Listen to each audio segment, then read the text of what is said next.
Very good. I'd like to welcome you all to the Red Hook Town Board meeting of Tuesday, April 14th, 2026. Would you be kind enough to join me in the Pledge of Allegiance, please? I pledge allegiance to the flag of the United States of America and to the republic for which it stands, one nation, under God, indivisible, with liberty and justice for all. I can't stand it long. Thank you all very much. For the folks at home, Suzanne, if you'd be kind enough to hand over to the big screen. What we'll be discussing tonight is the first meeting of the month. As always, a quick snapshot of the monthly finances with the supervisor's report and then the clerk's report. We have a couple of announcements. We'll take a few public comments. We do have a long agenda tonight. On the agenda is we have sort of an update on the process for the comprehensive plan, the steering committee presentation. Thank you all for updating us. So that's first off. Discussion, we have one of our engineering firms will be here in a little bit to update us on first draft of road list for consideration, DOT to study. We, quite some time ago, wanted to address speed limits town-wide. We were hoping, we've done a lot of lobbying up in Albany.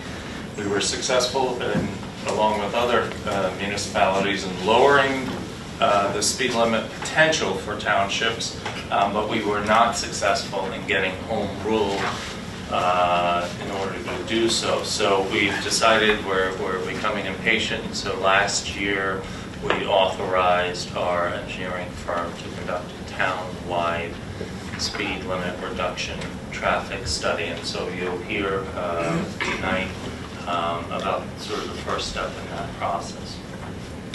We are going to discuss or continue to discuss water district surplus properties. If you've been following along, you've heard me say that the water board chairman has wanted for years to dispense with surplus properties. These are properties that exist in the Linden Acres subdivision. And the thought came to mind that the town, I think some folks thought the town already owned it. The water district owns those 5 parcels. And so the town could, utilizing its CPF fund, acquire them for relatively passive park, because they are properties with sensitive wetlands and so on and so forth, but they could accommodate benches, for example, and they're strategically located along or nearby some of the trails that we have. And the fourth item relates to that, a CPF plan amendment. Several years ago, when the CPF plan had a full update, there was an increasing emphasis on water protection of water resources, and so a lot of properties were included in the plan that had water resources. These parcels were not, perhaps, I don't know why, perhaps our planner might remember, but I don't think he did. They were not included because they're already owned by the town of Red Hook, if you look on parcel access. And so the CPF plan would have to be amended to include these parcels. These parcels are consistent with the purposes of the community preservation plan. There's a long list here. I think I have it, section 64H, of the uses for those funds. They're for active recreation, passive recreation, nature preserve, so on and so forth. So we will need to start the process. There'll be extra steps that we'll need to take once we get an appraisal on the properties to see if the board is interested in acquiring those for passive recreation. Resolution to let bids on well rehab. So the Water District has 2 projects they're doing this year, and they want to do them at the same time. One is to rehab well number 1, and the other is to rehab the water storage tank. And so there's a resolution to let the bids. There's a large bidding document for the bidders that are interested. We talked last year about the air monitoring program. We had a presentation from BARD Professor Duker on that. They've asked if we would sponsor 3 installations, and we are going to entertain that tonight. Reorg, we have to appoint a chair for the ZBA.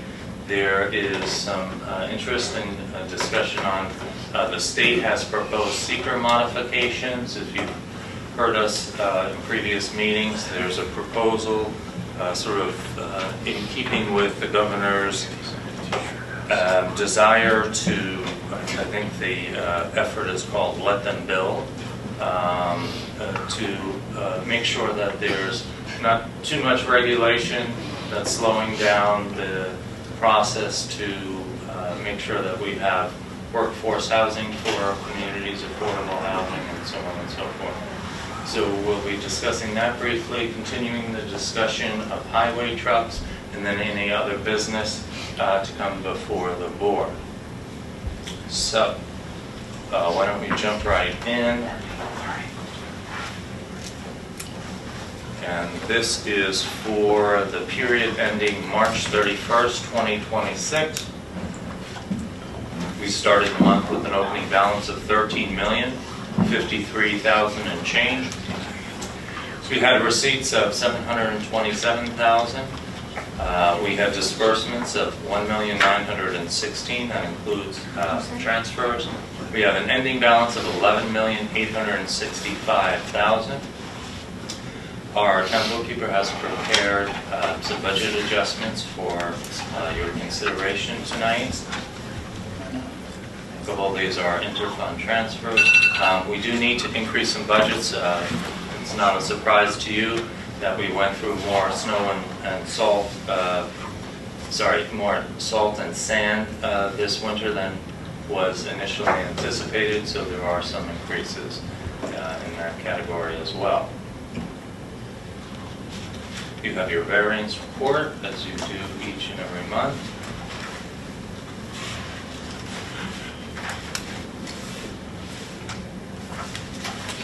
Are there any questions, board members, on this? Hearing none, I would entertain a motion to accept the supervisor's report. Would somebody like to make that motion? So moved. Thank you, Jacob. Is there a second? Second. Thank you, William. All in favor? Aye. Aye. Thank you. We also have the clerk's report. Deanna, would you be kind enough to read the clerk's report, please? Town clerk's report for the period of March 1st, 2026 to March 31st, 2026. Total local shares remitted, $6,014.84. Amount paid to New York State Agriculture and Markets for the Spay-Neuter program, $18. Amount paid to New York State Department of Health for marriage licenses, $45. And the amount paid to the New York State Environmental Conservation for hunting and fishing license, $155.16. Total state, county, and local revenues, $6,233. And Thank you, Deanna. You also have some vouchers. I hereby certify that vouchers numbered 34614, 34773, processed in the month of March 2026, are an accurate reporting of the abstracts approved for payment by the town board in March 2026. Very good. Any questions on the clerk's report? If not, I'd like to make a motion that we accept the clerk's report. Second. Thank you, Jacob. All in favor? Aye. Aye. Thank you very much. Okay, just a couple of quick announcements. Again, we have a long agenda tonight, and I can only speak for myself. I may not be able to make it to the end of the agenda because I have terrible sciatica going on. So what we can do to get through it as quickly as we can would be great. We have coming up, the next Repair Cafe is upcoming this weekend. We've had terrific turnout, not only by people who need things repaired, but volunteers. These are some of the items that you can get fixed, or they will try to fix. I'm amazed at what their success rate is, and I'm amazed at really what a wonderful event this has turned out to be. It's at the Red Hook Community Center, Red Hook Repair Cafe. It's quarterly. It'll be on our annual flyer. E-waste, that event is also coming up in combination with Shred Day, all happening on May 9th. We're trying to consolidate for efficiency some of our spring events. E-waste is happening on Apple Blossom Day, Saturday, May 9th, 7:30 to 1 p.m. And you enter at the Recycle Center, and you'll be in the highway grounds. Same thing for Shred Day. Townwide cleanup is happening the week before. I'm sure you've seen with all the snow that happened this winter, there's lots of garbage on the sides of the road. This has been a very successful event as well. We encourage you, if you'd like to sponsor an area near you, just come and sign up. We'll provide you with all of the gloves, bags that you need. Try and give you an assignment close to your neighborhood if that's what you want. May 2nd, 1 to 4 p.m. This is the full complement of the events, and I want to thank everybody who put off last weekend's event, the fishing contest. We had terrific weather, and the organizers of that, we thank them very much. We had over, I believe, 109 kids showed up to fish, and really a terrific turnout. Okay, that's what I have for events. Anybody else for events or announcements or anything? Okay, before we start on the agenda, we can take a couple of public comments. Are there any public comments? Roxanne. And this is my chance. Okay. I am here tonight to address the town's escalating legal and fiscal trajectory regarding the Red Hook Boat Club, a path that is costing this community a staggering, preventable fortune. First, the Friday night filing. Last Friday, April 10th, at 5:11 p.m., the absolute final hour of a court-mandated deadline, the town finally filed its response to the Article 78 petition. While the Boat Club's legal team will address the merits of that response in due course, the community should take note of the timing. Filing at the literal close of business on a Friday is the behavior of a board trying to minimize public scrutiny of a failing strategy. It is not the behavior of a board that is confident or transparent. Regarding the federal case, in federal court, mediation reached an impasse in February. We have officially entered the discovery phase. For those watching at home, discovery is the most expensive part of any lawsuit. We are no longer talking about potential costs. We are now paying for depositions, expert witnesses, and exhaustive document production for a case that is projected to continue into late 2027. A projected timeline is attached. Now the 293,000 milestone. According to the town's own records obtained through FOIL, Red Hook has already spent more than $293,000 on legal fees related to this matter. It is critical to remember this figure is already nearly 2 months out of date. It only covers costs through an invoice dated February 23rd, 26. Since then, the town has prepared for federal discovery and drafted the 26-page state response, which it filed last Friday. The true burden has undoubtedly surged past the 300,000 mark. In conclusion, we look at the 600,000 legacy. if the town has already spent $300,000 before the first deposition has even been taken, the final taxpayer bill will easily reach $500,000 to $600,000. I have stood here for months and reminded the board it only takes one. One council member can choose to rescind his positive vote and end the domain action. To ensure there is no confusion about the costs of this choice, I am providing any members of the press here tonight with a complete file of the legal expenses this town has incurred to date. As I said, expenses nearly 2 months out of date. I asked Councilman Hamel and Testa, is a $500,000 legal fee worth more than the will of the people? Save the taxpayers next to $300,000? Please, rescind the vote tonight.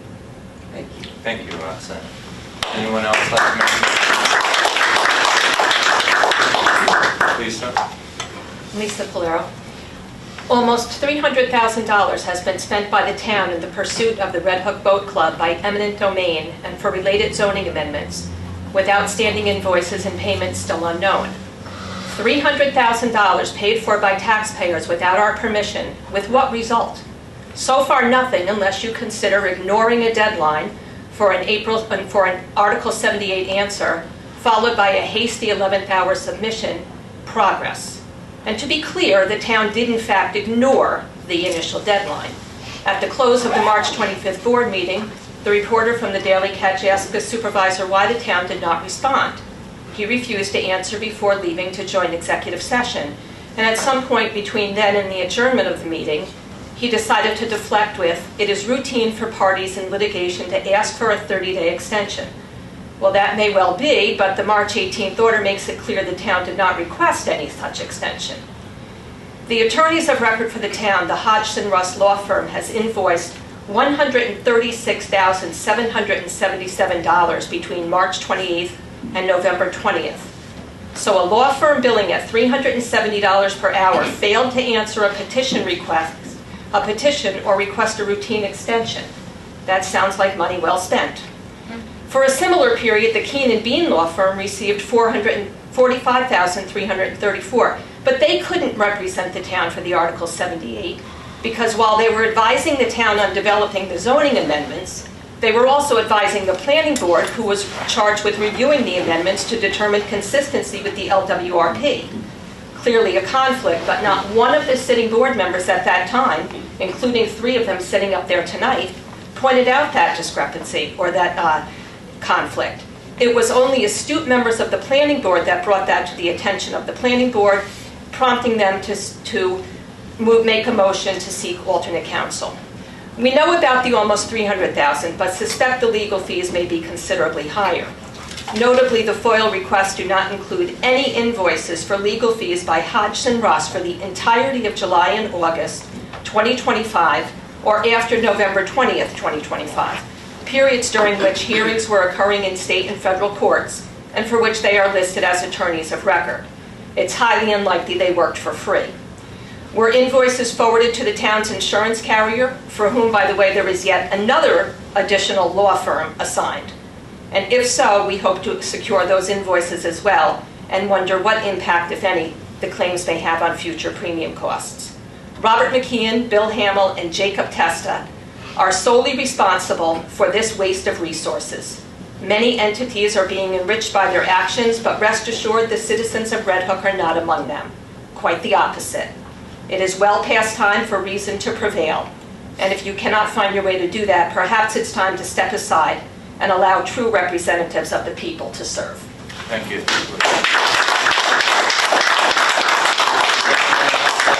Any comments? Linda, if you'd be kind enough to say your name for the record, please. Linda Stoddard. I'm speaking tonight in support of our valued Highway Superintendent, Teresa Burke, and her recommendation for non-EV vehicle purchases, first brought to this town board on March 25th. Teresa Burke has admirably served as the Highway Superintendent since 2010 and has run unopposed in 4 elections since then.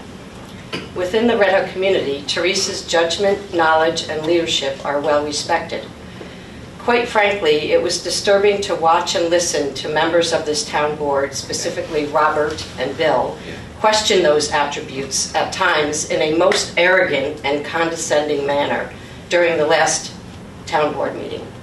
Teresa Burke serves as Vice President of the New York State Association of Town Superintendents of Highways and has served as President of the Dutchess County Association of Highway Superintendents.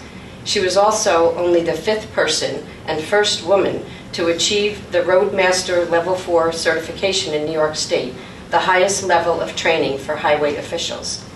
Given her experience and credentials, I trust the judgment and recommendations of our highway superintendent over the opinions of those without her expertise.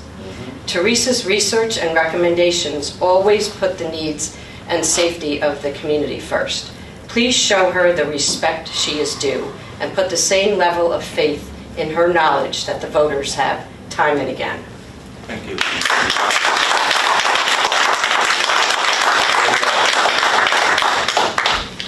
Okay, anyone else before we get started?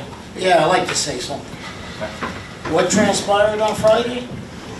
I'm sorry.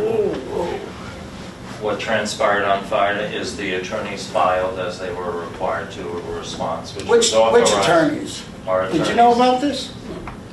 Yeah, our attorneys. We didn't know. Jacob, did you know about this? We knew we had to make a filing. We knew to make a filing. So they would do it on time. And was there funds dispersed to do this? Without the board's, The board authorized, the previous board authorized, oh, you mean These previous legal- board of December? the previous board authorized responses to the actions, and those responses have taken place. If this board would like to do something different, then that board, this board needs to take an action. Well, I So, think what you did on this Friday is should not- have been this brought is to not- this board. This is not what we did on Friday. This board, the previous board took an action and authorized the responses to the legal actions, and that is what has transpired. It doesn't make sense. Unbelievably, Folks, Is we're there a going way to on- move on, we're going to move on with the Christine agenda. on the line? Because of your We are side. going to move on with the agenda tonight. Albert, I'm sorry, but our public comment.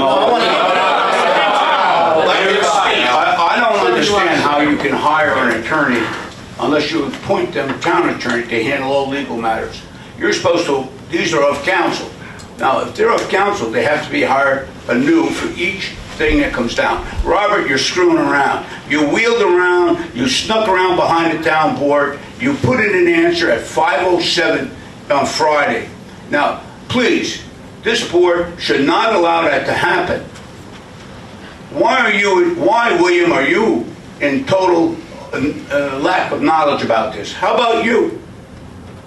How about you? Joshua, how about you? Christine, did you hear anything? No, of course you didn't. Because you were up against it, Robert, and you used somebody you shouldn't have.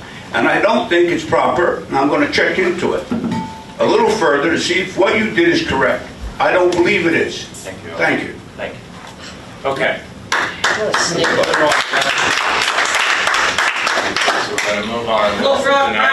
Robert, I think it's important just to say publicly, we've been trying to schedule an attorney-client session for many months now, and I know there's been emails going back and forth. We're trying to get that on the calendar, and I personally hope we can get it on the calendar for the next week.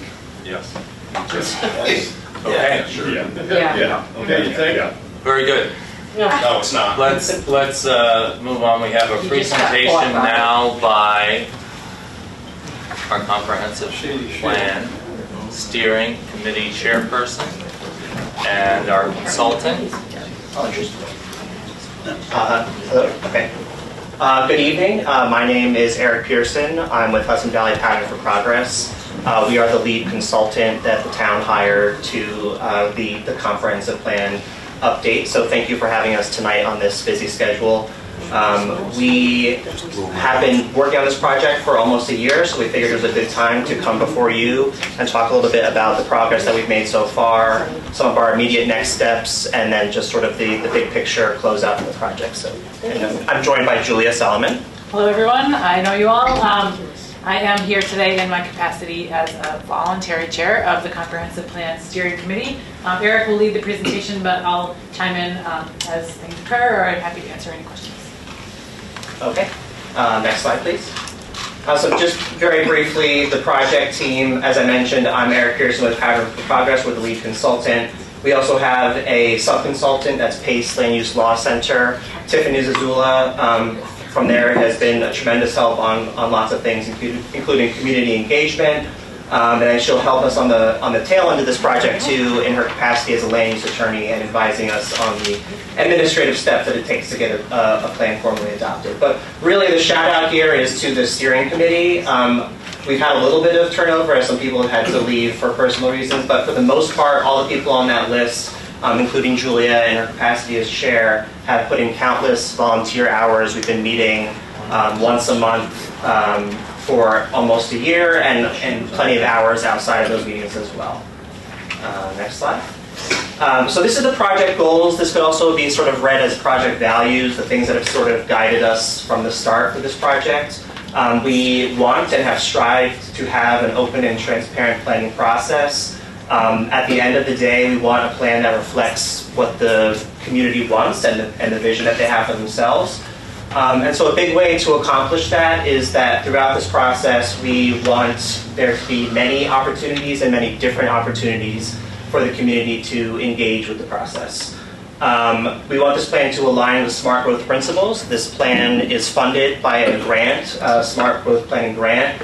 I've said this a couple of times in different settings, but the good news is that SMART growth principles are just essentially sound planning principles. So we're not bending over backwards to fit into any mold there. And then finally, we want a plan that is both functional, so it serves the purpose that it needs to. It's useful for the town to, guide the vision and the decision-making process, and importantly, guide town zoning. But we also want it to be accessible, right? We want it to be something that people can have an easy time reading and sort of thumb through and understand what it is. Next slide. So this slide, some of you may have seen this as sort of a very high-level view of the different phases of the plan. So of course we started off with information gathering, looking at the trends that are occurring in Red Hook at the moment, what existing planning work has already been done that we can build off of. And then visioning and goal setting, which is essentially what we've been working on for the better part of a year, listening, right? Listening to the community about what the people, what the shared vision for the community is, and starting to establish what some of those goals and visions are. And so the best, most accurate place I can put us on this flow chart is in between the second and third one. Because we are just about to, as we'll talk about in a couple slides, we are just about to share back with the community a pretty comprehensive summary of all of the engagement that we've done so far, and to just check with the community that we have heard them correctly. So that's the next slide, please.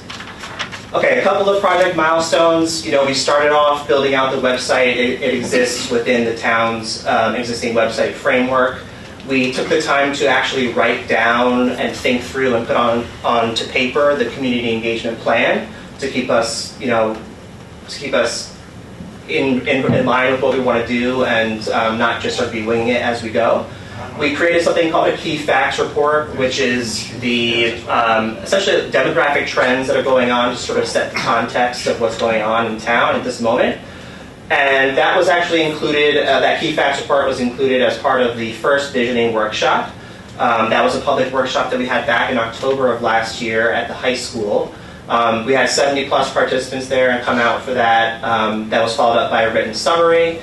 And we also had a survey that was launched on the day after the public workshop took place. And the idea with the survey was to essentially mirror the questions that we were asking at the workshop. So if you were unable to attend or didn't want to attend, you could take that survey. And we got over 170 responses on that. I am pleased with the response on that, especially because the way that we wrote that survey to mirror the workshop was a lot of open-ended questions. And anyone who sort of creates surveys will tell you that multiple choice usually gets you more response rate, but we really wanted to get it to a deeper level than sort of what a multiple choice would do. So we're happy with that. Next slide, please. And then this is some additional project milestones, but more specifically about community engagement that we've done. I wanted to highlight this because, as I've said, this has been like the bulk of our work so far. So we created something called Kitchen Table Conversations, which are small group meetings that could be organized by anyone who was interested. We had a sort of script that they could follow, and they could invite whoever they wanted to a neutral location like a home or a cafe or something, and just to provide a smaller, more informal setting. Then some people are maybe more comfortable there, or just missed the workshop and wanted something else to go to. We had 21 of those, which involved 180 different people participating. We have shown up and tabled at various events and locations in town, including Hardscrabble Day and Apple Blossom Day, and we plan on being at this year's Apple Blossom as well. We've had a great partnership with the community center who let us do some tabling and different events of theirs. So like the teen time and senior lunch there, we were getting feedback at those. Tabling at Bard. We showed up one day at Red Hook High School to get some feedback from high schoolers as they passed us in the hall. And then this last one was this one was really amazing. So thanks to some excellent social studies teachers at the middle school at Linden Ave, we were able to get in front of essentially every 7th and 8th grader in town we did 8 one-hour periods there where we did workshops with all the social studies classes, asking them questions about what do they like about their community, what would make them stay in Red Hook when they're older, and identifying places in town that they love or places that they think could change. And actually, on the way up, I meant on my drive up, one oversight is that we do have that I want to mention. We do have one subcommittee within our steering committee, which is a community engagement subcommittee. That they should have been listed on that first slide of our project team, because they are an additional group of volunteers that have come forward to volunteer their time to help make sure that this plan reaches all the people that it needs to. Next slide. Just a couple pictures. There's us at Hardscrabble Day. We could go through these pretty quick because I know you're busy, but there's us the visioning workshop in October. We had breakout sessions. Next slide. This is some of our youth engagement. That's our table of our sticky notes, different high schoolers had put on about what they want to keep, change, and add in town. And then this is an excellent representation of one of the mapping activity we did with middle schoolers, where we gave them green dots to say, where do you like to go in town? What do you like about it? Red dots where they think that there's something that could change or something that they don't like. Got some really valuable insight to that population of youth in the Red Hook community. Next slide. Okay, so these next 2 slides, the major caveat here is this is just a flavor of the community engagement findings. As I mentioned before, we're about to release the sort of detailed, substantial summary. So if you don't see something on here, that doesn't mean that we didn't hear about it and we're paying attention. It's just sort of the flavor, anticipating the question that people want to know. Well, what did you find out? So broadly speaking, many of the same values that are in the currently adopted plan from 1993 remain true today. So protecting open space, supporting farms and farmers, preserving Red Hook's small town community feel, and people really value their parks and recreations here and have a lot of ideas for improving it, but overall really appreciate the programming and the facilities that we have. Next slide.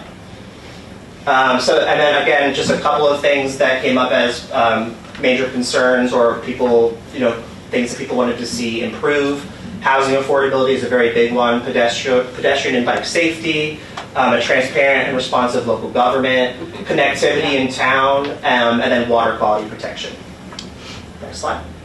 Okay, so our immediate next steps, these are our big priorities in the next few weeks really, is the drafting of community vision and goals that I keep mentioning, a full summary of the findings so far, and we will be releasing the draft vision statement and goals for the community to digest and react to. And that's going to play into our next public workshop, which will be coming out in May. Date TBD, but we're working very hard to get that on the calendar. And at this workshop, we're going to be asking people to essentially check us, right? Like, did we get it right on the vision? Did we get it right on the goals? and then start to provide some specific ideas for how we might achieve those goals. And so again, that'll be in mid-May, and you can expect the summary of the community engagement findings in early May. Next slide. Almost done. And then this is another sort of big picture look at the remaining timeline. So we'll have that workshop in May, and then we'll have a third workshop in fall. In between that time, we're going to be refining the goals and the vision statements based on the feedback that we got from the community, start creating some draft strategies, and do some additional focus group work on specific topics that we think merit some more, like a more detailed conversation.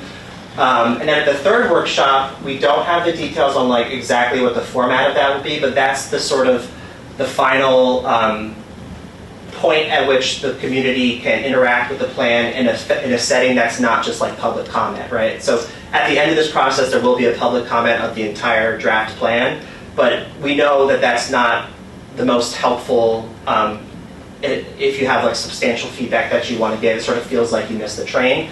So that's going to be the sort of last big public workshop. Then we'll, after that final workshop, we'll put it all together into a final plan. And then at we're looking at the end of this calendar year to try to be done with all of that sort of like writing and like actually getting the main chunk of the plan done. And then why it says into 2027 with this sort of undetermined timeline is because then at the end of the process, there are a number of what I'm calling administrative steps that need to take place. County planning review, public comment review, SEQRA review. And so these things can sort of extend the timeline longer than you might anticipate. But that's what we're looking at in terms of the broad strokes timeline there. And then next slide, I think that's it. Yeah, so any questions on that? Thank again for having us. Did I miss anything? No, I thought it was Okay. great. Thank you. Thank you both. Any questions, council members? Process, no? I'd just be interested in seeing some of the raw data as it comes in. I know we spoke about a month ago. Yeah. And like whatever format that's in, I appreciate the presentation and I know you're going to be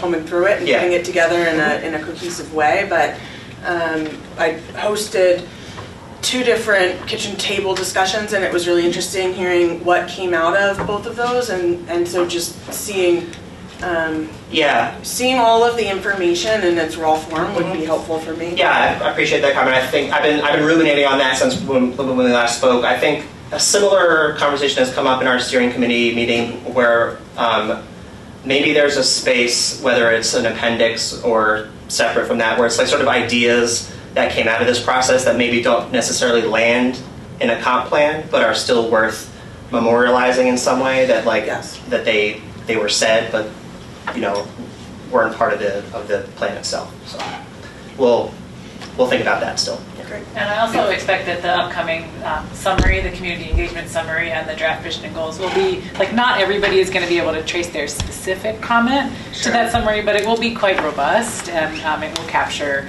the themes that have come out in all of those different conversations, some of which were quite specific, right? Like there was a kitchen table conversation that featured middle schoolers, or there have been ones in just different neighborhoods, and so they have different flavors.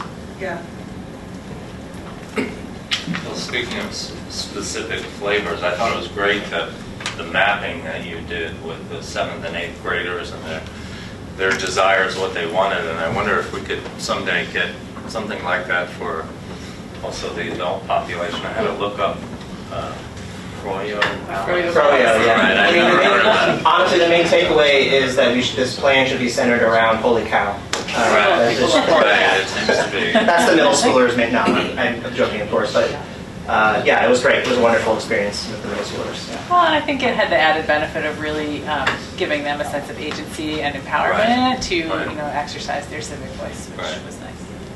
Do you feel you're getting enough of that also from the adult population? Other things they'd like to see, tangible things they'd like to see in the community? Yeah, absolutely. As I mentioned, within those survey responses, because we had them open-ended, I mean, we got good feedback from the kitchen table conversations and the in-person workshop. But yeah, I mean, many people took the time to really write down detailed responses to that survey. So yeah, we're feeling good about our public engagement so far. Stay tuned for the date for that workshop in May. Yes, yes, For the workshop in May, okay. yes, please come out to that. Very good. All right, thank you. Thank you very much, and we will see you soon. Keep up the good work. Thanks to all the volunteers on the committee. Okay, next up,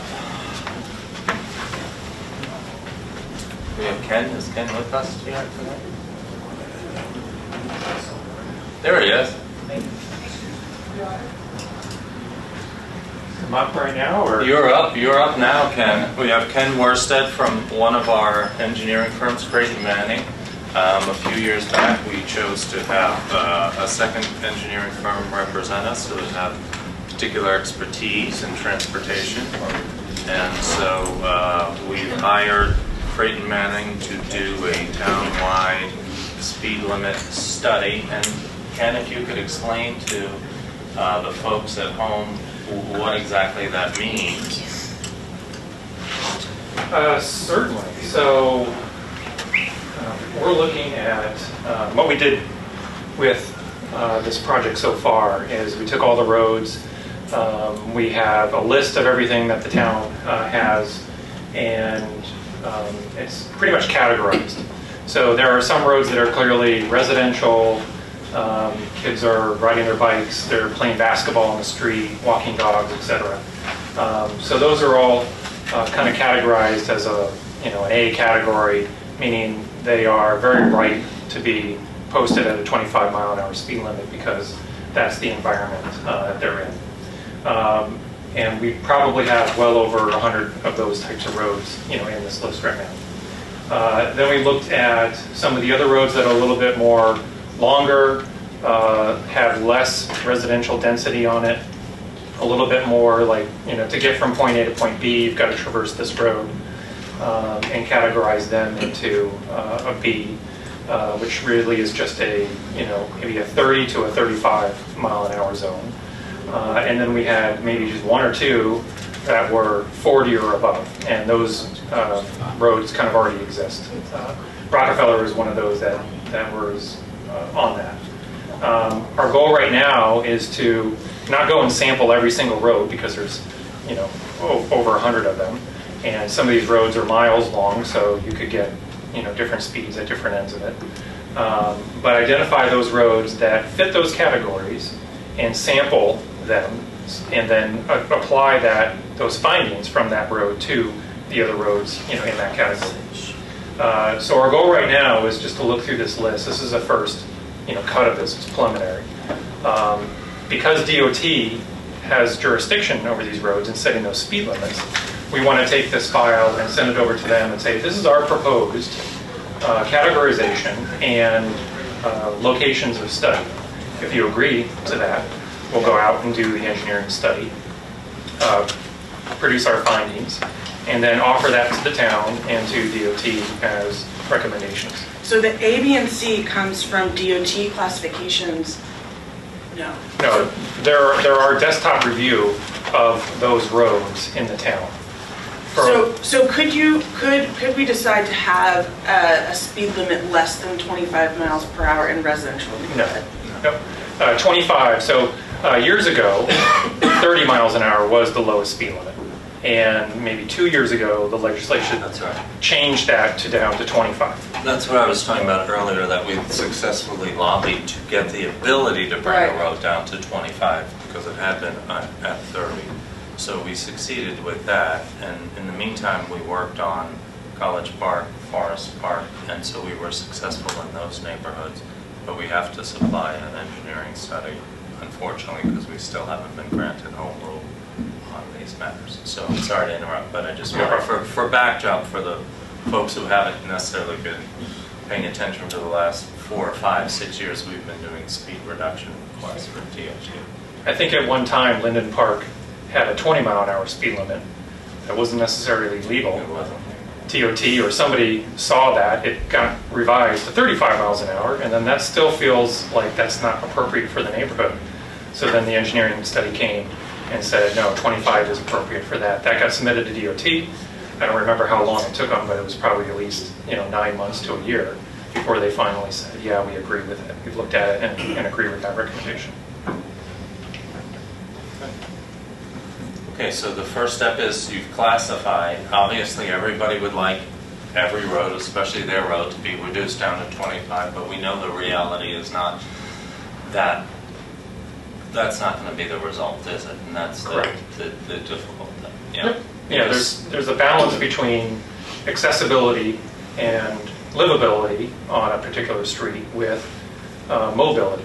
And obviously we wouldn't take the thruway and drop that down to 25 miles an hour because it's not designed for that. Just as you wouldn't take a residential road and say, well, let's make that 45 miles an hour because let's get people to cut through it. There are appropriate speeds for different roads, and that's what we're trying to do with this first cut. And then obviously if DOT agrees with this outline, we study it, produce our engineering studies, submit that back to DOT, and then they take their time to review that. So they're going to have a response to this list. You're going to then maybe come back and tell us they had these comments and share that with us, and then you'll go ahead with the actual traffic counts or speed analysis that you'll be doing on those sample roads. Correct. Yes. Okay. Any questions so far? You'll be back. And just again, for the folks at home, we do not have the authority to create the speed limits on the roads. And in fact, I think somebody referenced the highway super tonight. The highway super brought to our attention years ago that DOT said they would not entertain any speed reduction requests until we put the proper speed limit signs out on the roads, which we did do, and they did do, the highway department did do. And so now that the legal speed limit on the roads are there, they will entertain requests to lower that to the appropriate level. Apparently, developers put up 20-mile-an-hour speed limits, which is not enforceable, is not the legal speed limit, and could not help us because we can't bring an action, a legal action against somebody speeding through a street or a community with signs that are not compliant with the law and the speed limit on that road. So all of that for background again, in case folks haven't been tuning in over the years. So I have one quick question. You have one road which is listed as A, B, and C. It's Pitcher Lane. Is that because it's segmented, or is that how is it possible that you have those three different categories for one road? Different sections of it. So okay. I believe on the east side of Route 9, there's a short little segment that might be a couple hundred feet long. yeah, So 45 doesn't, it's that like goes into upper Road. it's like the little side street here, getting from the back of town hall to, out to the main street. You wouldn't make that 45. But then there's another much longer stretch of it, west of there. It's just the only one that was listed that way. So. But can some roads have more than one speed limit? Certainly. Ideally, we keep it, Like you said, Wellsback, there's that section where there's a lot of residential homes. That would be lower than the rest of it, well, there's a couple of sections there. Yeah, I mean, Wellsback, coming out of the county road going west, it hits kind of, I wouldn't say, it's kind of an intersection, and then it turns north, and then it turns into Kelly Road if you stay on, the road. Right. So you have that north section, and then you also have the old alignments where it came in to Route 9G at an angle, so they created another little corner, to cut the corner off. So Right. those, I believe, in here are separate pieces. But yes, we would look at all of that and identify if there's a section of road that should be different than the other end. Thank you. And I would note that we're only looking at town roads. We're not looking at the state highways or the county roads. And the town may have some limits of what a private road, can post on theirs, but we're not looking at that. Good. Any other questions for Ken? So Ken, when do you think that you'll be back to us, maybe? I mean, I know it's not fair to ask you because you have to wait for DOT review. But do you have a general sense of what it might be? Yeah, I can get this out to DOT and try and have them give me an estimate of how long it's going to take. Obviously, they're not reviewing a big detailed, engineering study, so it shouldn't take them 6 months to get back to me. Okay. But I would say probably by summer, we should have that list back to us and doing our data collection. Very good. All right. Roxanne has a question. Okay. Does the town have a right to put up those speed detectors, or do you need special permission to do that, on certain roads? That tell you how fast you're going and say yes, no? Driver feedback signs, these are basically a digital sign that tells you your speed is and reads it back. Yes, the town and the town highway superintendent would have the ability to review a location for that and install those. Thank you, Ken. Appreciate it. Safe driving home. I think the bad weather didn't materialize. It did to the north and it will to the south. I think we're in a sweet spot. It's divided, yes. Very good. We'll take it. Okay. Hang on 1 second. Would having some technical difficulties here.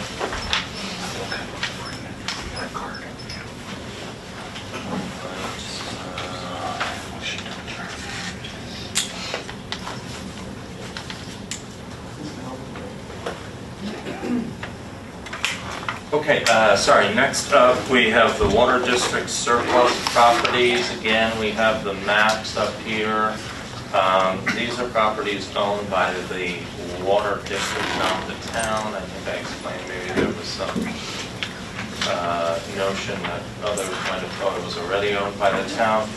This parcel here, if I could use my pointer, I'm going to go to the yellow one, I think it's a little easier. 2130 used to be owned by the Water District. It was also conveyed previously to the town. This is where the path exits from Rec Park West.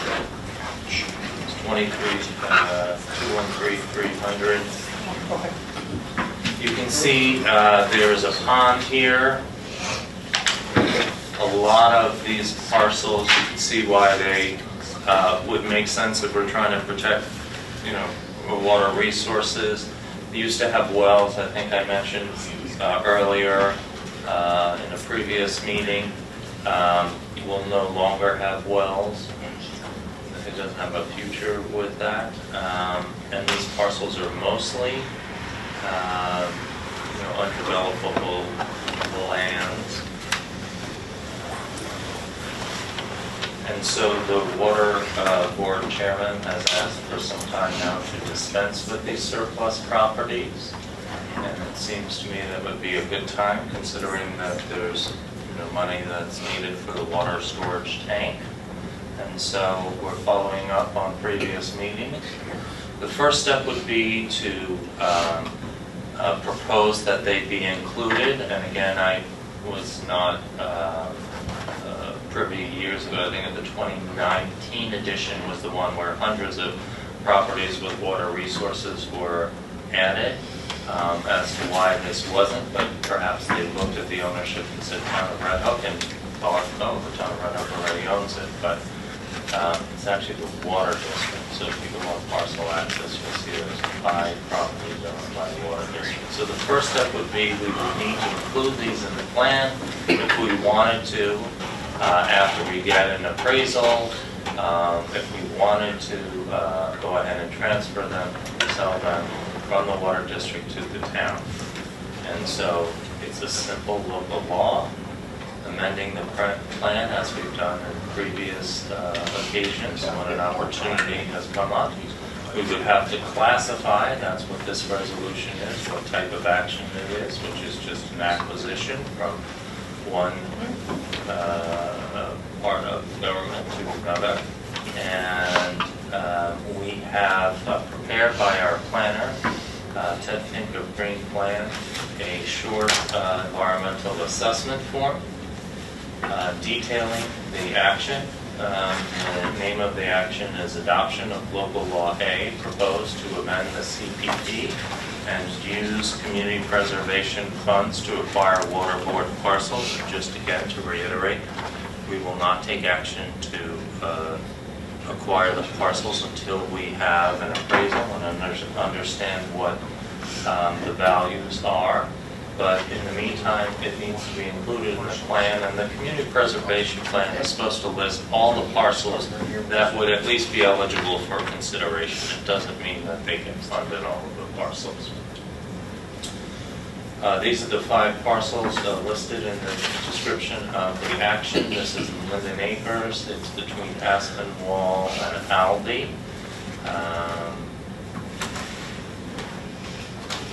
And so the total acreage is 8.55 acres.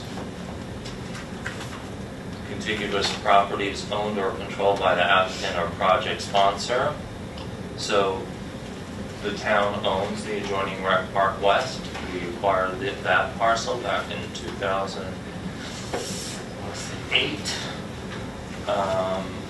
And we've used it for Rec Park West and expansion, and it's the entrance to the Salt Hill trails with Winnicke. We have a kiosk there. These are land uses that occur on or adjoining the properties listed here as well. And this is statements related to the proposed action, whether or not it's permitted, it's consistent with the comprehensive plan, consistent with the character of the community. We do not have a critical environmental area in this town. Would increase traffic, obviously we won't. Not applicable, applies to many of these items in the EAF. It's not near or next to a significant historic feature. Does it contain wetlands or other water bodies? Yes, it does. Those are state wetlands that I illustrated on the screen. Would the proposed action physically alter or encroach into any existing wetland or water body? Or the action is just the acquisition of the properties? Well, it's not though. I have a few comments about this, and I'm in support of the acquisition potentially, but we have the same problem here that we had when we were talking about Camp Rising Sun, where we're looking at our EAF and we don't have a plan of what we're going to do. So it's not like environmental review is not just acquisition. We should know if we're going to put a bench or a path or there's going to be a disturbance. That's all part of, otherwise we're segmenting ourselves. So. Well, that's ideal. I'll just give you an example of why that's ideal, but not often the case. So we just talked about the adjoining Rec Park West parcel. That was acquired by the town from the other Migliorelli side of the family in Leone, and it was acquired nearly 2 decades ago. Nothing was done to that parcel for 15 years, 16 years. And so the plan for that was developed. The plan for that was developed. What came out of that was, it was during COVID, I remember, because we had to stop construction, so 4 or 5 years ago. So the point is, if you don't have a plan, if you have a plan, absolutely, you have to study it. If you have a plan for the property, what you're going to do if you're going to do any development on the property. And all we've done is suggest, hey, we could throw out a couple benches on it. I don't know that we can do anything more than that with these properties. I don't know if you've had a chance to go out there and take a look at that. But yes, if we develop a plan, yes, we should and must study that. But we don't have a plan for this parcel unless you'd like to propose a full build-out plan. In my opinion, we should have a plan. Yeah. And it could be as simple as putting in a few benches or a mowed path, or there should be a way to access the property and make it into a pocket park, as you suggested. And I think that would be really positive, but I think that we're rushing into this. It's not a large amount of work, but before we take this action, we need to take a hard look at what we're doing. And if we truly didn't have plans for 15 years, then SEQRA would support that. But we do have plans. We want to put a bench and we want to do something. So we should figure out what that something is. And we should make sure that that's included in our environmental review. And secondly, what I asked at the last meeting was globally to understand what the maintenance cost is of the parks and the paths, and we talked about the cooking hand paths that needed to be regraded. We talked about paths that were going to be put in at Camp Rising Sun, and understanding a breakout of what those ongoing costs look like. All those costs are included in the monthly reports that you receive. If you want even further detail on each and every expense, I absolutely do. That's what we Okay. discussed at the last meeting. All Yes, of those breakout costs. of what that looks like. All of those costs are included in the budget lines that you receive in your monthly meetings. If you want further breakout, just I'm aware, let but us know. I do want further breakout, so I will clarify that for the second time. We can make it another dog park that nothing got done with, like Until Newmark. Ask you to please not interrupt. We don't have a plan for Ask both you to parties. please not interrupt. That's what we do, we get land without plans. Yeah. Wasting more taxpayer money. Folks, if we would like to acquire these properties in time for the financing of the water storage tank, so that we know the rehab of the water storage tank, we need to take actions on this very soon. Okay, because there has to be a period of which, if you are conceptually okay with at least exploring the acquisition of this parcel, under these parcels, I understand you said, we do have a plan, I don't have a plan, I didn't hear anybody propose a plan here. I just suggested we could throw a couple of benches out there perhaps, but no, there's no plan for this property to be studied. It is surplus property. The water district would like to dispose of it. We don't have to acquire it. So the water district at its next meeting could determine that and ask the town board that they would like to just sell the property. Now, to my mind, that doesn't make sense for us not to try to get in line to be the ones to acquire it on behalf of the taxpayers with community preservation funds. So I would support taking this first step, and no, I don't have a plan for the property. I just suggested you could put a couple of benches there. We don't have to put a couple of benches. That is not a plan, and so. I support the acquisition. I feel like we're going about this the wrong way, and I think that it's the same comments that I've said multiple times. It's not a tremendous amount of work to conceptualize where we're going to put benches or a path through this parcel. And I think that we could do that and communicate with the water board and get this through in a time that worked for everybody. I think we should look for a solution that... Have you visited the parcels? Yes. Okay. The rec commission has not taken a look at the parcels. The parcels, I wouldn't even go on the parcels at this point just because of the nature of the season. But, you know, to say let's hurry up and come up with a plan, I don't know. It doesn't seem to make sense to me. But I've suggested it's going to be a passive park. I mean, that's what, or a nature preserve, which is exactly what that parcel on Feller Newmark was donated for, was a nature preserve.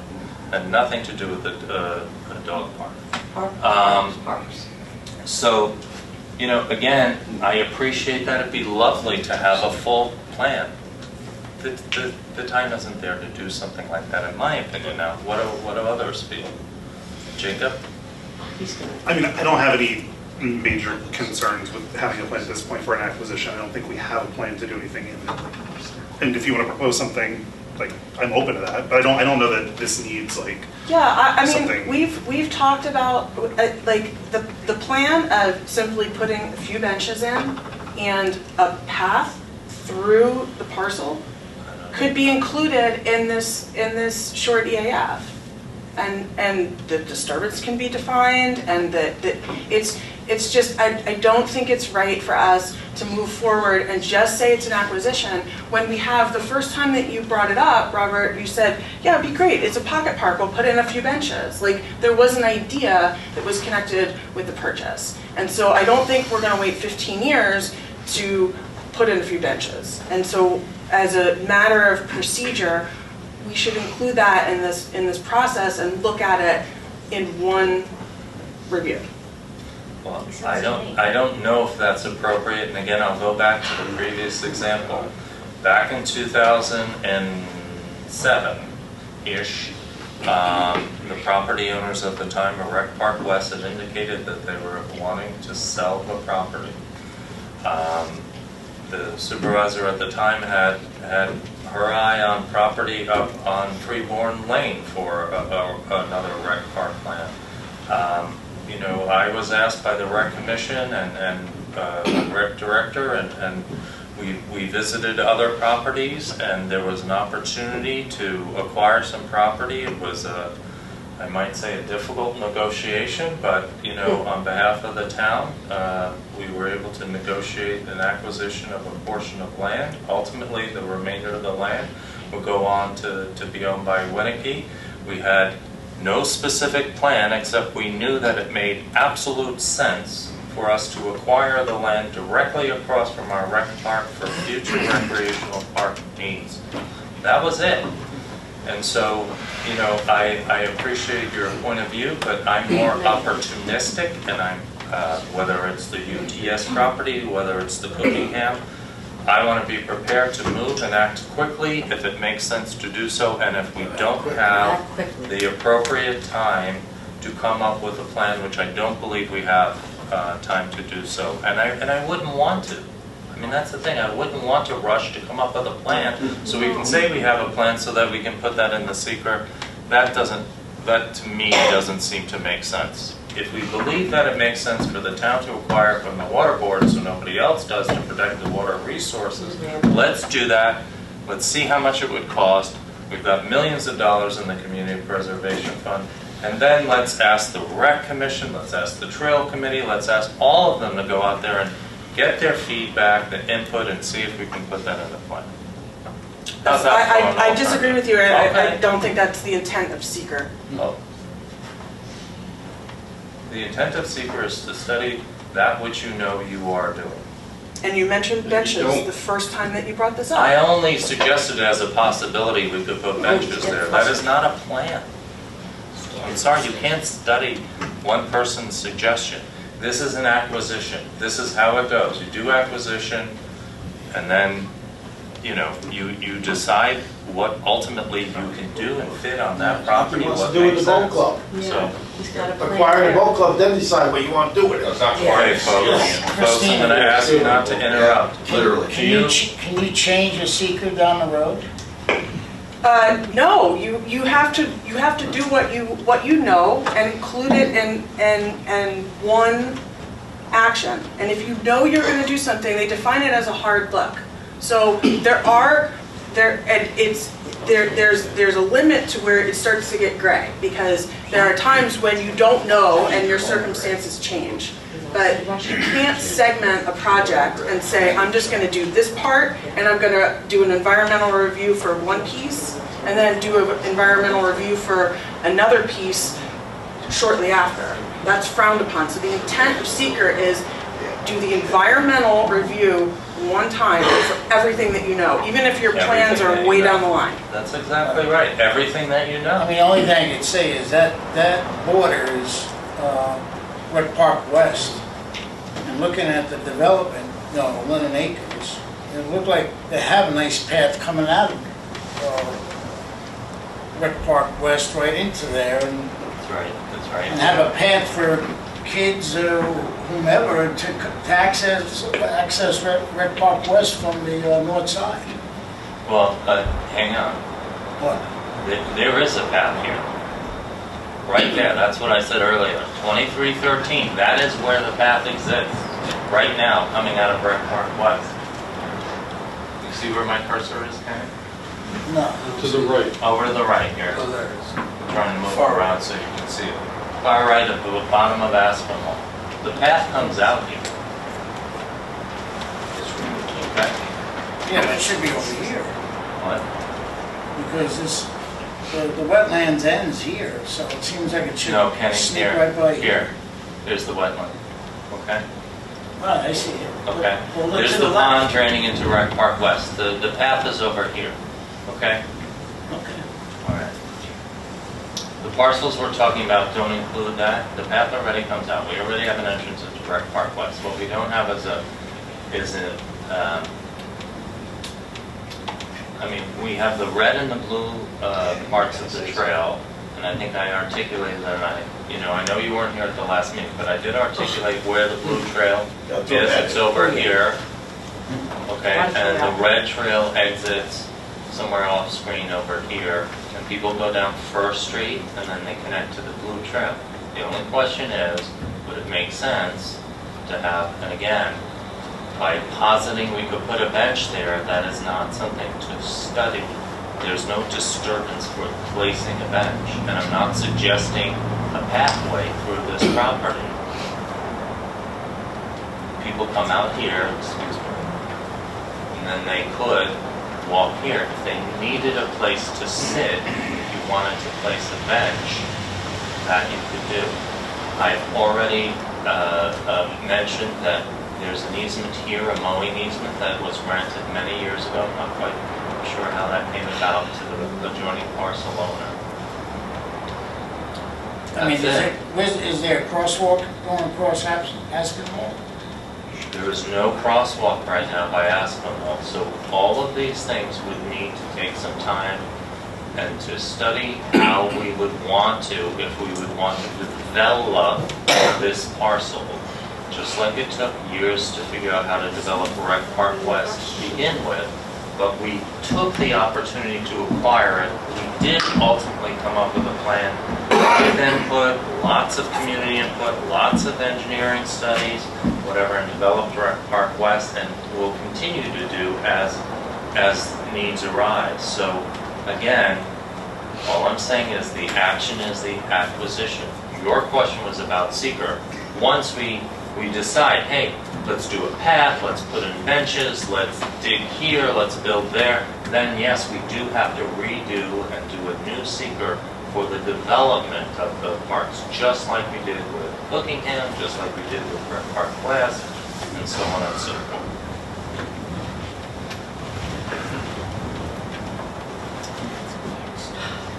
That being said, shall we continue with the EAF, or is there enough? What do you think, Bill? Well, I do want to say something about this issue, to be clear. I've been the liaison to the water board for 6+ years. And ever since I was the liaison, I go to all the water board meetings. And the issue of the water department selling these parcels of land has come up repeatedly over the years, not in the context of funding the water tower, but just in that it's surplus property that they just don't use. They were originally required many years ago because they thought they were going to use wells, and they changed their mind. It's wetland, it's really not developable, and from my perspective, you're transferring one piece of property that the town owns to another town entity. The town currently does not collect any real estate tax on those properties. It sits idle. And it's an opportunity to help lower the tax burden from the bond that we approved a bond on here for like 1.6 million to cover the tank. If we can achieve some additional revenue from the disposal of those properties from the water department, and then we own it as a town, it would generate money to help lower the costs for those water department users to find. You're shaking your head no, but this is a reality. Come to the meeting. We have a meeting tomorrow night, 7 o'clock back there. Oh, we have another meeting. Come on, let's. No, my point is this is transparent. This is transparent. And the idea here is because of having to fund a new tank, this would help with that process. And the nearly 500 users of our water, which we have a statutory legal obligation to provide to them, will help reduce the burden of an increase in their water usage. And I don't know if anybody in here lives in a water department and gets water from the water district, but the reality is that the water department for many years kept prices artificially low to help our residents, and now the bill is coming due. And this is an opportunity to help lower that coming forward when we do the tank. That's all it is. I see this as undevelopable land. It's wetland. I'd like to preserve it as a wetland because that's what helps keep our water clean and helps stop flooding. And I don't see this as a particularly controversial or major issue. And maybe other people disagree with me, but I'm not looking at this as a pocket park. I'm looking at this as an opportunity to transfer one piece of property that the water department, which is a part of the town, to the other part of the town, so that the water department can raise revenue to help pay for the tank. That's it. If down the road, the town decides, this board decides, that they'd like to develop that land into a pocket park or do something with it, then that's something that will be discussed down the road. But for right now, and right here, this is all I see it as. So I have no objection to seeing this right through. And besides which, we wouldn't even know if it would be a deal until it gets appraised. So we don't know what the value of those properties are. And so in order to do the appraisal, we have to do this. It's a procedural thing. So, that's where I am on this. Bill, it only benefits the 500 customers. All right, so the rest of the town is going to absorb the burden of you paying from town A to town B. Please don't interrupt. I'm not asking him a question. I'm not talking to him. I'm asking him a question. No, it's fair. Right, Bill? No, it's fair. Right, but the money that's being used to acquire, or the money that's being transferred to the water department to help from the town. It's from the CPS fund. Okay. So it's not taxpayer money. It's money okay. that people have. Now, see, that answers my question. Thank you. See, thank you, Bill. You're welcome. Sets a precedent, Ron. Thank you. All right, folks, we do need to continue with our agenda tonight. So am I hearing there's enough support to keep moving forward? If we take a vote tonight, I will vote against it as a matter of process. Okay, fine. Supportive of if we revise the EAF and we do a little bit more work, then I would support it. Okay, well, I don't have a plan for the property, and I would not want to revise it to reflect the plans. No rec person has been out there, no trails person, no water person has been out there to take a look at what's possible and what's logical. So I'm going to recommend we don't make any changes. It's just an acquisition, and if it takes years to figure out what, if anything, can be done on that property, that's what it's going to take. Any other thoughts? Do we have at least a majority that want to continue to explore the acquisition? Any? Sure. Okay, thank you. All right. We went through acreage. We're now down to historic. Water bodies, obviously they're water bodies. Again, nature preserves are listed, acceptable use of CPF funds. This will be protective if the town acquires it. Does the site of the proposed action contain any species of animal or associated habitats listed by the state or federal government as threatened or endangered? Is the project site located in the floodplain? No. Parcel, and there's one detail, one of the parcels is within 500 meters floodplain. Will the proposed action create stormwater discharge? No. Does the proposed action include construction or other activities that would result in the impoundment of water or other liquids? No. Has the site or proposed action on adjoining property been the location of an active or closed solid waste management facility? No. Has the site of the proposed action or adjoining property been the subject of remediation? No. Or the information that was utilized, the mapping. So we have to classify the action. Any questions about that EAF? Recognizing Councilperson Ducharme's comments. Any other comments on that? So we do have a resolution. This would be resolution, Deanna? 13. 15? 13. 13. Classifying the action and establishing lead agency. The town board has proposed amendments to the community preservation plan, local law A of 2026 in the town and has proposed the disposition of certain surplus parcels on behalf of the town water district and has proposed the acquisition of such parcels using monies from the Community Preservation Act funds and an environmental assessment form dated April, what is that date this for?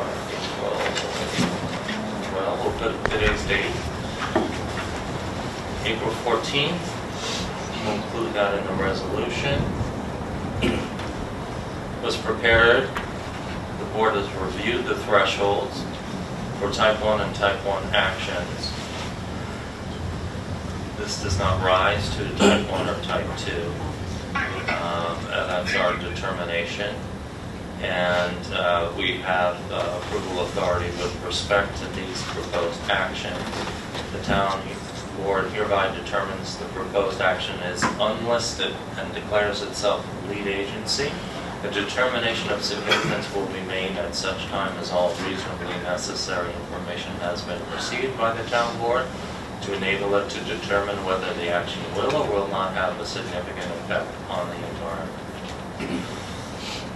And that is resolution number 13. Would somebody like to move 13? So moved. Bill, is there a second?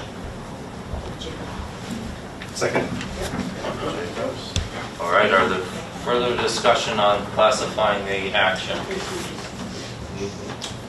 Hearing none, all in favor, Penny? Aye. Aye. Myself, aye. Jacob? Aye. Aye. Christina? Nay. Nay. Resolution passes 4-1. We have resolution number 14, establishing a date for a public hearing regarding the adoption of local law A, proposed of 2026 by the town board of the town of Red Hook regarding an amendment to the community preservation plan, and that's to include these 5 parcels. The proposed form of the local law A proposed, adopting an amendment to the community preservation plan. And so the recommendation would be that we hold a public hearing at our May 12th. Give us enough time to gather the appraisal information, refer this to the Community Preservation Fund Advisory Board, and get their input on that as well. May 12th, shall we say 7:35 at the Town Hall? Okay. Any objections to that? Okay. This is resolution number 14. Hold a public hearing May 12th at 7:35. And I so move. Is there a second? Second. All in favor? Aye. Aye. Nay. Nay. 4-1. All right. Resolution to consider to let the bids on the well rehab. I think Councilman Hamel spoke about this at a previous meeting. You get the monthly reports. They want to rehab well number 1. And so they'd like to let bids. There's a lengthy document on the town website. You can read the specs associated with that. The town engineer, Ty and Bond, has prepared revised plans and specifications to solicit the bids for well number 1 rehabilitation project for Water District number 1. Now, therefore, be resolved that the town board of the town of Red Hook does hereby authorize and direct the solicitation of bids for the project, with bids to be received until 2 a.m. I don't know why it says 2 a.m. don't think it's meant to say AM, it's meant to say 2 PM. Check with council on that. And the suggestion would be that we would do it for at least 3 weeks. So if we want to take action on May 12th, wanted to do 3 weeks, I think we're looking at May 5th. So why don't we input May 5th, 2026? Let's make that correction to 2 PM or such time as determined by the supervisor, provided that such publication shall appear not less than 5 days prior to the date set for the bid. Resolution number, are we on 15 now? Sorry. 15. Yeah. Okay, authorizing the solicitation of bids. Who would like to move this? I'll move it. Bill and Warner. I'll second. 15. Any further discussion? If not, all in favor? Christina? Aye. Jacob? Aye. Myself, aye. Aye. Bill? Kenny? Thank you very much. Okay, we had a presentation many months ago by Professor Duper and some others from the, is it HV Can? I think that's the name for it. Professor Duper out of Bard, air monitoring. It's happening now. There's one now on the Tivoli Library. They've asked us if we would sponsor 3. We've had that request since last year. And then we would put 1 here at Town Hall and then 1 at the Rec Park. And so here are the slides again, since it has been quite a few months for the public. Yeah, it's the Hudson Valley Community Air Network. They're not just testing our municipality, they're testing adjoining municipalities. I'm sure you know, we live in a valley, and so air quality really is something to be sensitive about and to be able to monitor it, and hyper-local what the impacts are can be important. Obviously, having the data is integral to understanding, when air quality is an issue and helping to communicate with the public whether changes in our behavior or else are impacting them. And here are some of their slides previously. They've been doing Kingston for quite some time now. I won't reiterate their presentation, but just to go over what they're asking for is that we sponsor 3, a one-time purchase of 3 Purple Air sensors and accessories, an $1,125 annual subscription fee to have the 3 sensors on the public dashboard. That means that we can access the data, the public can access the data, and find out what their quality is. And there is an annual fee to have the lab install and maintain sensors.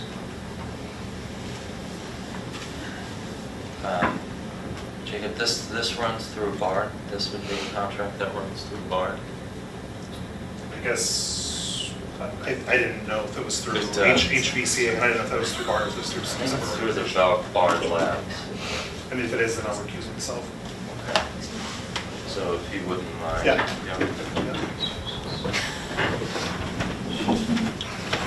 All right, so this is for... Recusing as far as my employer. Is Bard putting up any money?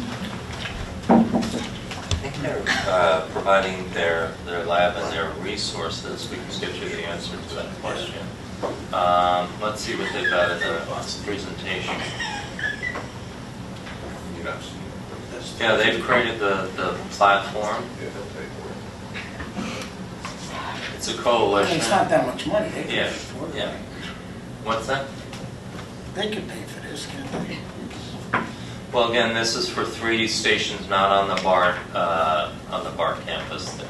Yeah, This is they're for doing- stations throughout the community. They're doing the study though, huh? not sure. They're coordinating and trying to assist communities in helping to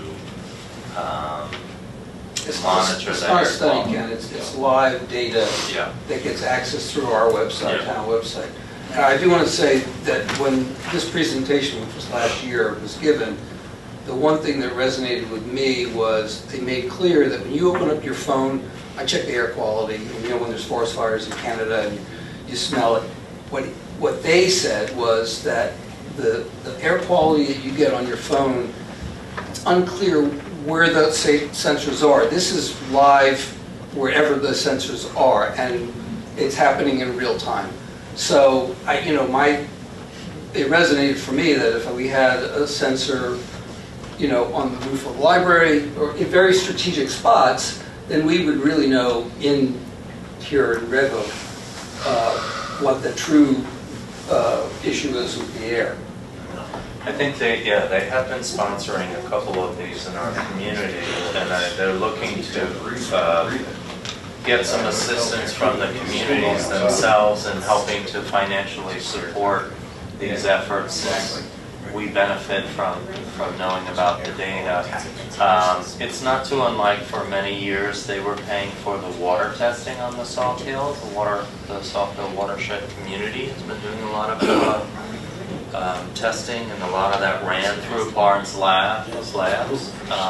So there was a lot of savings that was accrued because of that. But they've also asked us in the past to help assist with some testing of the water samples as well. So, yeah, it's not a lot of money. I think it'd be good to know about air quality. Again, air pollution. Yeah, I think I've mentioned this before. I don't need to. Air pollution is a significant thing. Folks, I'm going to ask you, please, if you take your conversations outside, please. Air pollution is the leading cause of chronic illness.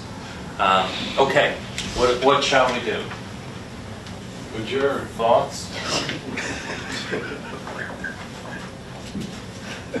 Kenny? Bill? So this is new? This is a new program? No, they've been sponsoring this for a while. They're asking us if we will sponsor 3 of this. They are trying to do sort of a broad, they've been doing it in Kingston.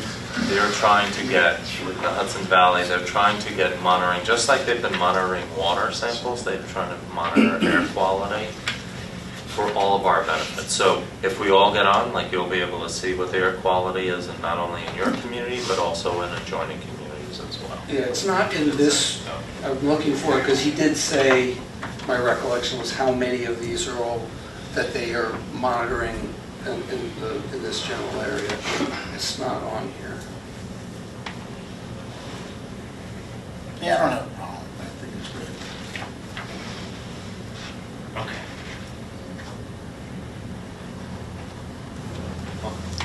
All right. So is there a motion to approve this request? We'll take a look at how these reports are. I did speak with the mayor of Tivoli. Their monitor is already up there. I think it was the one that had previously sponsored it. Tivoli. These are the requests. One is Tivoli Library, one is Rec Park, and one is Town Hall. Okay, a motion to approve. So moved. Thank you. I'll Christina. second that. Thank you, William. Any further discussion? If not, all in favor, Kenny? Aye. Myself, aye. Bill? Aye. Christina? Aye. Thank you very much. Jacob, we're finished with that item. Thank you. All right, we're moving on to, we have one item on reorg. We received some time back with regrets, our ZBA chair, who's done a really stellar job, has decided she would like to travel. I think we have 2 ZBA appointments. to deal with, yes, because Chris Close, I received an email that Chris Close communicated the need for medical leave. Yes. I did not get anything from Chris. Well, I didn't get it from Chris, but Chris sent it to the secretary. Oh, I did not get that. It wasn't forwarded to me either, but I ran into her and she said he had submitted And it was recommended, so they have an alternate, Susan Grover. Okay. And they're looking to appoint her as a full member. Did you ask her? Is Susan Well, Susan willing to be a full member? I have no problem appointing Susan if she'd like to be, but I don't like appointing people unless they ask to be appointed. That's a valid point. Right. I think I interpreted that wrong in that email then. Okay. Again. You know Susan, right? I do. Yeah. And you're the liaison to ZBA, right? Not anymore. Oh. Christina. Christina. Not my own list. Yeah, Christina, would you reach out, please, and ask her if she's willing to serve? Yes. So with that being said, then, well, right now we need to do the chair thing because the ZBA needs to have a chair, and I think Kate has done her last meeting. This was her last meeting as chair. She's staying, my understanding, she's staying on the board to the end of the calendar year. Okay, good. Her term expires at the end of the year. Okay. So why don't we make a motion, and Christina, you'll follow up with us? Yes. That'd be great if Susan would step up and be a full member. Who would like to make the motion of appointing someone as chair? My understanding, what I did receive communication on is that heard from Kate is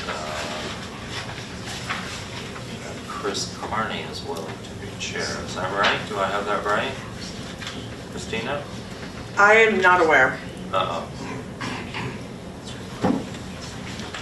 I didn't receive any communication on Okay, well, that. all right, well,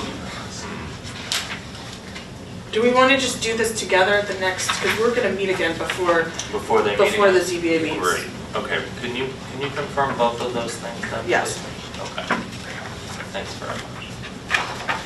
All right, well, we almost did some. Next up, we have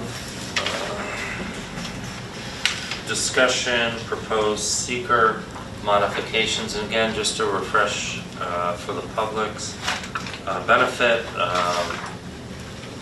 out of Albany, there's some concerns that maybe the SEQRA law and regulations that were adopted many years ago are becoming a hindrance to development of housing, I think affordable housing, but also housing in general, and that the supply-demand is part of what's contributing towards unaffordability in our community and other communities. And so the governor's office has proposed, I think for discussion amongst the legislature, some changes. The way generally my experience of having been paying attention to these things over the last couple of decades in Albany is that maybe an opening salvo, but I don't know. I don't really know privy to that. But there's some recommendations to try to make sure that things aren't just strung out for too long, and that projects that would contribute towards affordable housing or wouldn't necessarily have significant environmental impacts because they were already previously disturbed lands, for example. And so that has been proposed. Our CAC, Jacob has brought back, our CAC is interested in maybe weighing in on some of that. Do you want to, I don't want to put words in your mouth, would you? Yeah, so at this week's CAC meeting, or last week's CAC meeting was last Wednesday, there was discussion about the proposal There's a letter that the CAC submitted that references a letter that was sent by a collection of groups. Some of them include Riverkeeper, Scenic Hudson, Sierra Club Atlantic Chapter, Adirondack Council, Catskill Mountain Keeper, a number of environmental organizations that acknowledge the need for affordable housing development, and that some of the things that are proposed in these changes are good, but there are other things that could be adjusted to better meet the needs while still making the environmental protections that SEQRA is meant to consider. So there's a number of bullet points here. I don't know if everybody had a chance to review the materials, but what the CAC was asking was to affirm support for recommendations in the letter that they shared, to share that information with the governor, Senate Majority Leader, Assembly Speaker, and our representatives. That's basically what they're asking, is for us to make a statement about this. So I said I would bring their concerns to the board, share the letter that they referenced, and see if it's something we were interested in. How much time do we have to respond? Yeah, I don't have a good answer on that. It's related to the budget process, which I think is something that's also a little bit unusual here, that it's happening here instead of as its own standalone legislation. It's unusual. Yeah. And I'm wondering if the planning board, has this gone past the planning board, and are they aware? And I mean, if we're going to weigh in on it, that would be an important voice. Yeah. Typically, this is part of the budget. So just, again, if you're not familiar with how legislation gets passed up there, some things oftentimes are included in the budget because it's part of a sort of a grand negotiation that takes place up there. Budget typically is the requirement is April 1st to pass the budget. Oftentimes there's budget extenders, so we're already in middle April. I'm hearing that the budget could be passed anywhere end of the month to the first week in May. And I should back up and say that in my role with the Supervisors and Mayors Association, we invited both Association of Towns legislative person and also the New York Conference on Mayors, and they gave a presentation on legislation, which they do each year. That's up in Albany, that may be impactful to local communities, and they spoke on this, and it seemed that the group as a whole generally was in support of some changes for SEQRA to make sure that some things can get built. And they were the ones that were handicapping it and saying that the budget may be as late as the first week in May. I don't know that we would have time for sort of a thorough review. I mean, I don't know, have you all had a chance to take a look at this legislation and come up with your own thoughts? No. Right. I mean, I haven't, and I'm very interested in it. I mean, I think I could do it before the next meeting, but I wasn't aware of this until I got the packet at 2 p.m. So. Well, I thought you didn't get the email over the weekend. You sent it around. Jacob sent it around. Yeah, I mean, it's fine. Yeah. I shared things over the weekend after I got it from the on Friday evening. But I mean, I think we still would want to consider either way. Bill, kind of either of you had a chance to review? I did. Yeah. My general feeling is there are things in the letter that I'm not going to disagree with, but I really think I have to really do a point-by-point comparison of the law and what they're asking. And as a general rule, I'm not going to vote for a resolution for somebody else's letter with a bunch of people who signed it who I have no idea who they are and what these organizations are. I mean, we work with Scenic Hudson, we work with Riverkeeper, I know them. But there's a whole bunch of others, I have no idea who they are, and I don't have the time to do a deep dive in seeing if I would agree with them. I would rather we create our own resolution that addresses our own issues. And also in their letter, there's something about disturbed areas, which I don't agree with, because we have our own disturbed area problem here in this town, and that doesn't address that. So if I was going to send something, if I was going to do it, I probably want to be a little more specific and granular about what that is. But don't forget, this is at a statewide level, and we are doing our comp plan, and we have the opportunity to deal with this at a local level that's maybe more restrictive than what the state does. I know there's concerns. For what it's worth, I did say to the CAC that, it could be that we look at this and we agree with some of it, but not all of it, and maybe we do something, sort of that reflects that. I think it's a good, the letter's a good starting point at least to look at the issues that they're raising and sort of the things that they're looking at from an environmental perspective. I think it's a good starting point at least. It's actually, I think this letter's longer than the text of the legislation, so some analysis in there. But. Again, this is, we talked earlier about home rule, right? How we're upset that we don't have home rule to determine our own speed limits. And here we have an opportunity to remove a mandate in certain cases, right? I mean, we locally can regulate well beyond what is included in SEQRA if that's what we want. We could, right? But it does open up the risk that other towns will not be as considerate of the environment as we will. Right. True. So there are some benefits to well, it. Well, won't be, yeah, I mean. When it's protected in this way. That would be my perspective. I think it's worth considering, because I think that it's not saying reject it wholesale, it's saying make some changes to make it actually meet the needs that are being proposed and like the purpose of what these changes are meant to reflect. Yeah. I think it's worth looking at least some of those things. A few things in the letter aren't necessarily for our community specifically, but I do think that many of them do. And some of them are about, scale in rural areas and like siting and things like that. What actually is affordable? I think those things are important to us. So could we take the time between now and the next meeting and look into it and? Yeah, I mean, I would be surprised. I'm all for that. I would be surprised if in 8 days, since our next meeting's in 8 days, that we are going to come up with some stellar recommendations on how to tweak it. I'm sure everybody in New York State is going to weigh in on this on some level. As they try to, in local government is going to weigh in. I should have prefaced that, weigh in on this or want to weigh in on this. Everybody's going to want to do it their way, right?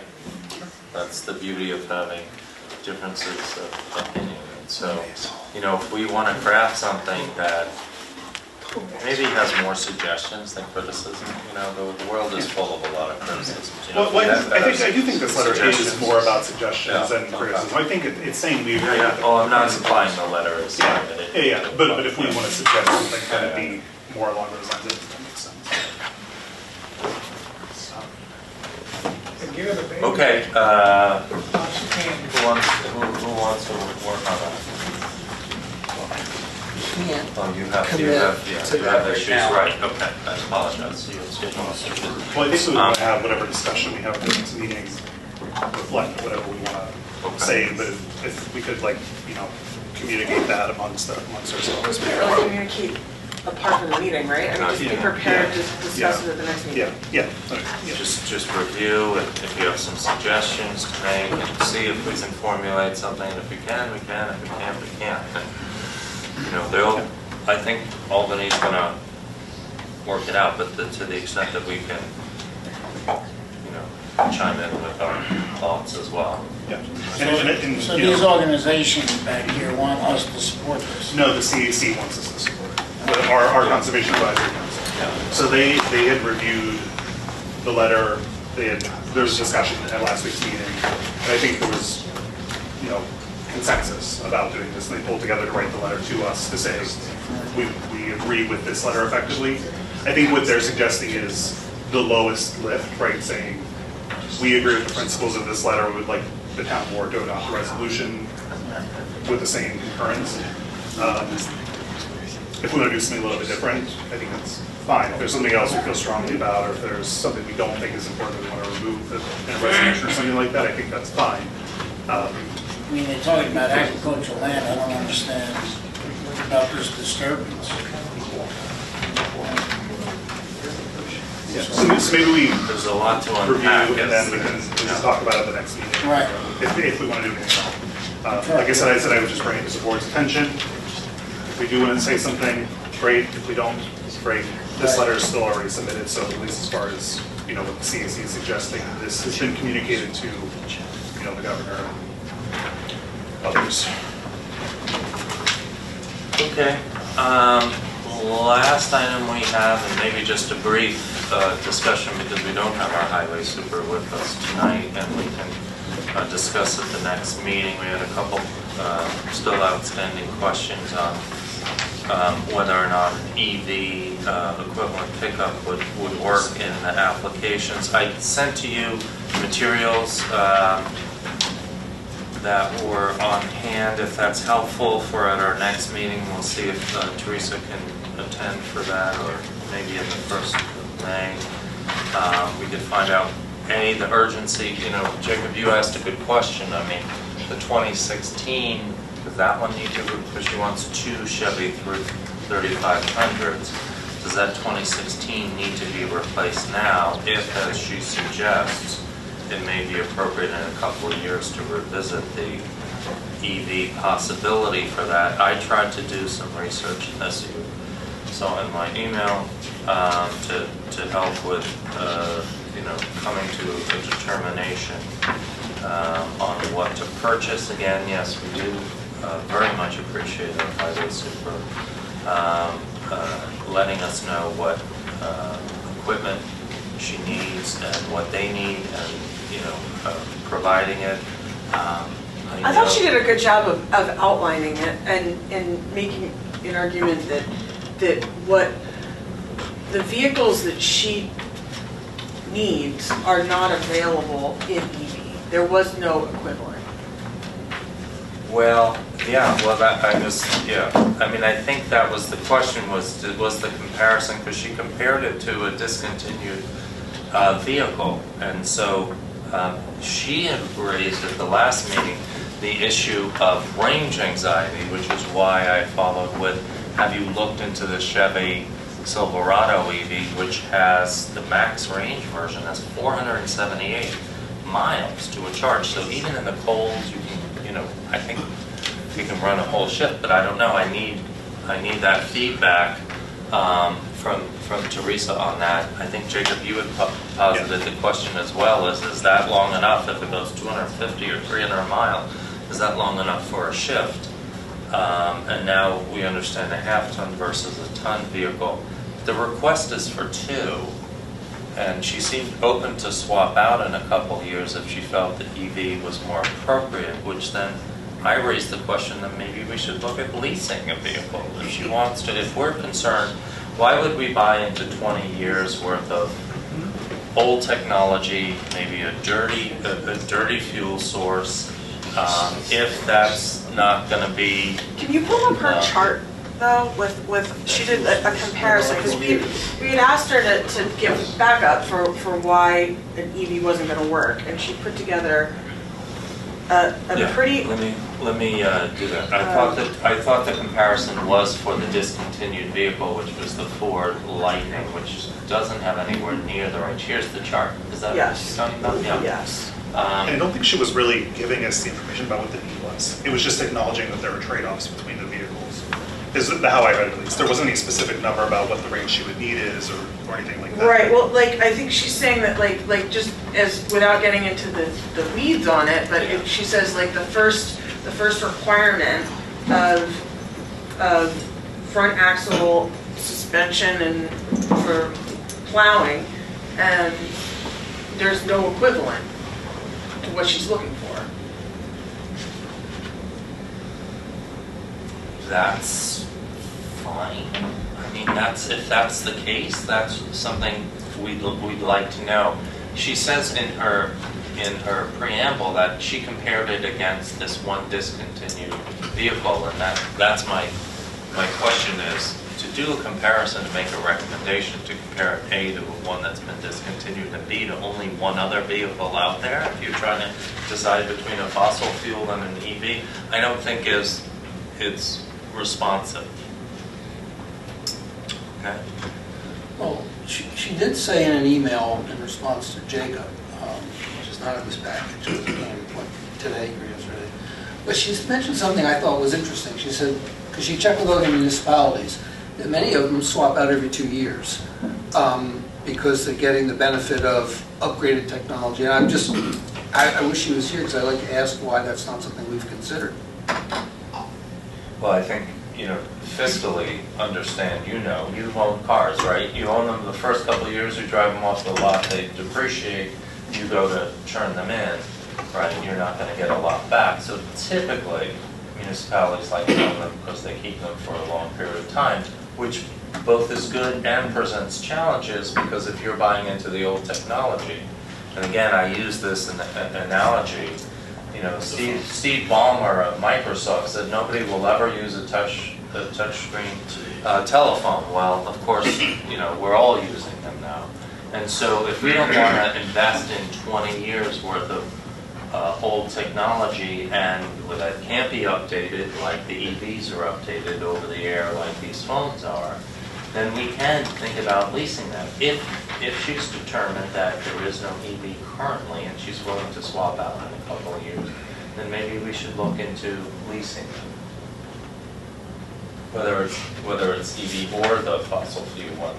I'm not thrilled about investing the taxpayer money into a vehicle that A, is very costly to at least fuel versus the EV, because we've got excess solar generating on top of the hybrid garage, which we've got grant funding to assist for. So that was the whole point of it. But if it's not going to do the job, and again, I sent you that information because I thought it'd be helpful for you to know there are 10 trucks in the highway department. 7 people work at 10 trucks, 1 van, 1 SUV that the highway super uses as her vehicle as well. So in a couple of years, who knows, maybe the pickup will be the highway superintendent's vehicle, or, and we'll be able to consolidate a little bit to have a van, an SUV, and 10 trucks.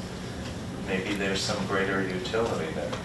I'm not sure why we need to do 2 pickups right now. Do we know if we'd be able to use CHIPS funding for a lease, or if it would be just funded through our? I don't know that we necessarily have, but there's substantial unappropriated fund balance in the. Yeah, just she referenced that for the purchase of truck 3. Yeah. Well, that's all part of the fiscal analysis, and I just really wanted to get a little more input comparing. That's why my question about can we get a plow for that Chevy Silverado, and I didn't get an answer to that. And if we can't get a plow, then obviously. Well, she said there are plow packages available for it. Did you say? In her letter. She just said that those plow packages are for residential or light commercial applications. But I thought one of these was for the light, go around the cul-de-sac, touch up. That's what I thought too. This is not the big trucks. These are the small trucks. And so, we had a winter from what this year, but most years these pickups don't get used that frequently. They get used during the non-snow periods for other things where they don't need to have a plow on them. So the question is there at least an opportunity for one of these trucks to be an EV out of the 10? Well, I'll tell you what, I personally had an experience of my husband had a truck, and I couldn't tell you the exact specifications of it, but it was a decent middle of the line truck, and he broke it plowing our driveway. Like, it was within spec of what he was doing, but it didn't, so. Yeah. It happens. I'm not really an expert in this area, so I can't really weigh in. I just wanted to have a comparison. You ought to ask the Red Oak School District how the EV buses are running. Again, I'm going to ask you to that's where you should find out when there's 6 of them, and 5 of them are out of service. That'd be a good start for you to look into. Please not interrupt. This town has owned an EV pickup truck for 4 years, and it has worked remarkably well for its applications. Okay. So more information we'd like to get, and maybe we can look at just the inventory, the usage. You now have all of that. so we can take that into account, again, because it is our responsibility to spend these funds in a way that's best for the taxpayer. So. Okay, that is all the business that we have for tonight. I would like to make a motion. I want to thank you all for coming tonight. Stay healthy, do a better job than I am with my sciatica. Stay healthy. At this time, I'd like to make a motion that we go into attorney-client session. Thank you, Bill. Is there any further discussion? If not, all in favor? Jacob? Christina? Aye. Kenny? Myself? Good night all. Thank you very much. Thank you.